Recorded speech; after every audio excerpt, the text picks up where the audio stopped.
उसके हाथों में जो खंजर है ज़्यादा तेज़ है, और फिर बचपन से ही उसका निशाना तेज़ है। जब कभी उस पार जाने का ख्याल आता मुझे, कोई आहिस्ता से कहता था कि दरिया तेज़ है। आज मिलना था बिछड़ जाने की नीयत से हमें, आज भी वो देर से पहुंचा है, कितना तेज़ है।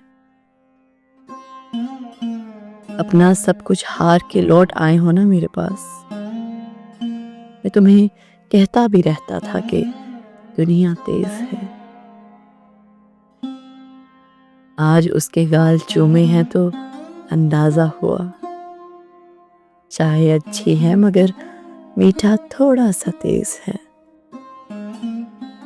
उसके हाथों में जो खंजर है ज़्यादा तेज़ है।